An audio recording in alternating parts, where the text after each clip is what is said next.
everyone, my name's Anna Marie.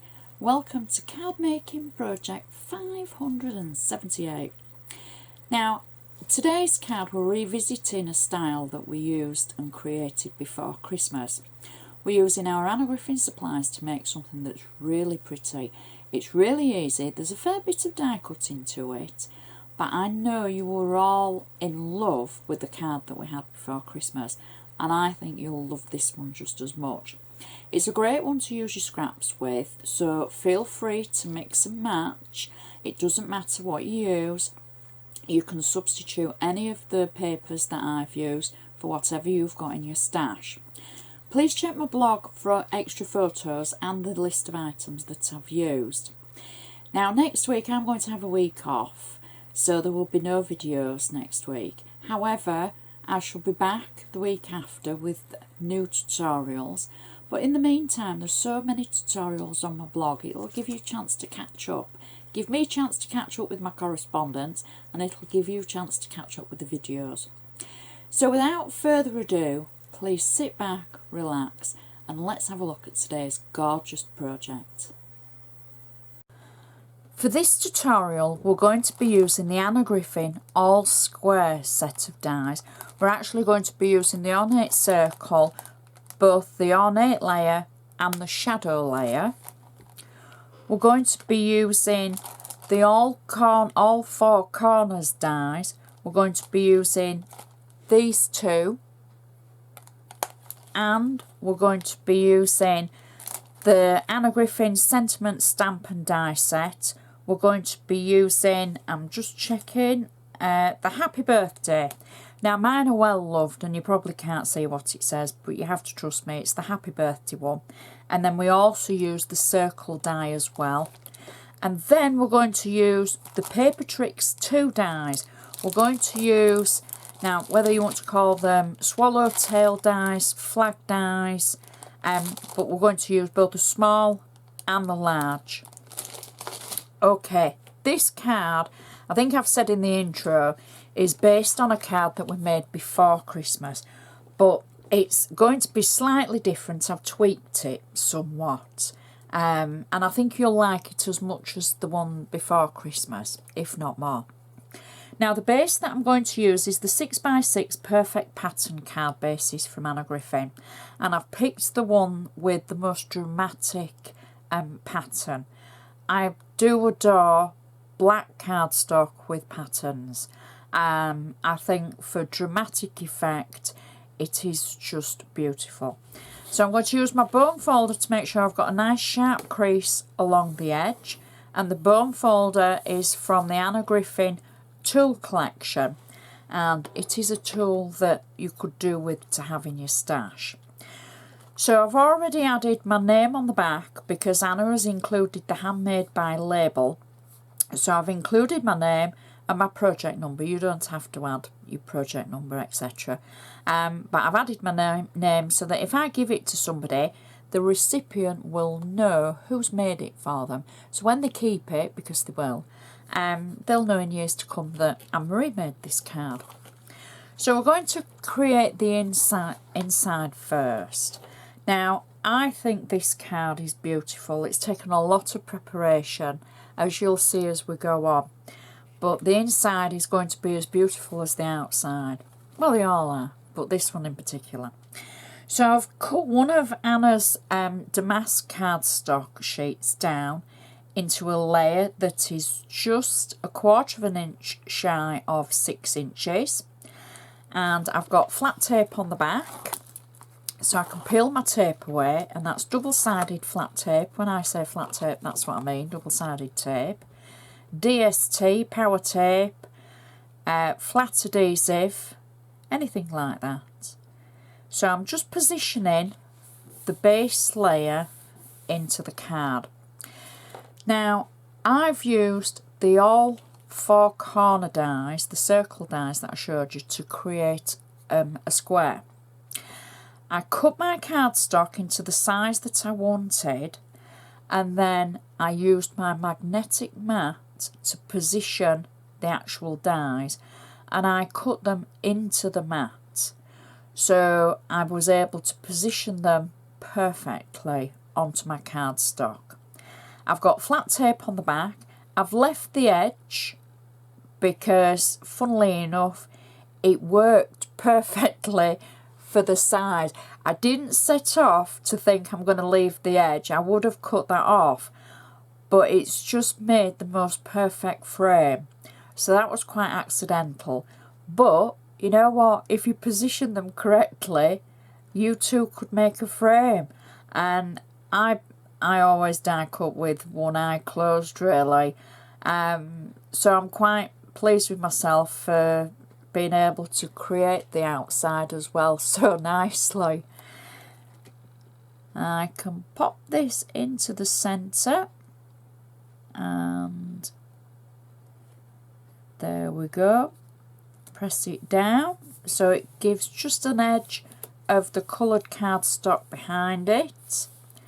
Now when I say die cut, you know, properly and correctly, what I mean is by accident, I suppose. I'm digging myself out of a hole now, because you all obviously die cut properly. So our next layer is where I've used the all square shadow layer die for the circle. And I've got flat tape on the back of this, and I'm simply going to add this through the centre of our layer, like that. And try and get it a little bit central. There we go. And press that down. I've used a little bit of ink just to shadow it. And then I've used my sentiment stamp, Happy Birthday, and just die cut it out of a circle. And I'm going to pop that in the middle, because I think that's going to work really well with the outside. And that is our inside complete.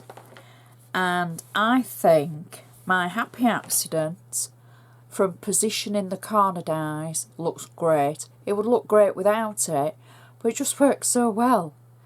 And it's a gorgeous inside. It might take a little bit longer for the positioning of your die cutting. It's completely up to you. It depends whether you're a beginner or you're more advanced. But I think for an inside, for your to and your from, etc., and a tiny message, that is beautiful. So now we can turn our attention to the outside. I'm going to use my bone folder again just to make sure that crease is nice and sharp. And you'll notice I'm actually using the card with the crease to the top. I like using square cards that way. For some reason I just think they look, I don't know, a little bit more dramatic. Plus, you know, it just goes to show that you can use the pattern in different ways. So the first thing that I've done is cut out 4 corners. Now this time I have cut them out as corners. I've cut away the extra edge and I've cut away the inside. So I've been able to use scrap gold foil cardstock. Can't speak today. And I'm going to position 4 of them in the edges. And I've literally trimmed away the very edge, and then we can add each corner as we go. They're on 3D foam and flat tape. There we go. So the flat tape is towards the centre and the 3D foam is towards the edge. And that will just make them nice and flat as they sit in the centre as we add more. So that's our 4 corners. Next, now this is the little bit that wowed you before Christmas. I created some tails, and we had a card with lots of tails on it. And from Paper Tricks 2, I've die cut the large tail and the small tail. I've cut them in half, and then for this card I'm attaching one on top of the other like that. So we've got flat tape and 3D foam on the edge. Now you're going to die cut them 8 times and then die cut them 8 times again in a different colour cardstock. So there's a lot of preparation. And then you're going to cut them in half, and I'm going to show you all my little tails that I've cut. So you cut it 8 times. Well, it's 4 times and 4 times actually, because you're cutting it in half. So Anne-Marie can't count today. Never mind speaking, I can't count either. Use whatever cardstock you like, mix and match, have fun with it. And then we're going to start and we're going to attach the tails to the card. And I generally go through the centres first and then the extras. So added it as kind of a cross pattern, and then fill the little bit in the centre, and I'm going through the centre of the corner. I'm not being 100% careful with my positioning because that will make it look a little bit random and curly, I think, kind of curly for the edges. So those are our first 8. Now our second 8, we're going to go between the gaps like that, and we're going to just work our way around, and it just takes a little bit of time, but it's totally worth it. And it just, even though the preparation for this is a little bit longer than some of them, I think you can always kind of have fun with it because you're mixing your patterns, you're mixing what you're using, and it's just so pretty.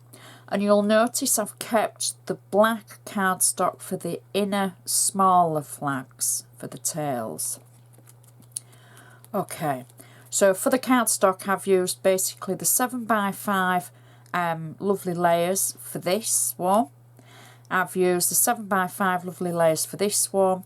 I've used damask paper, cardstock, and then I've used a sheet from the Rose collection.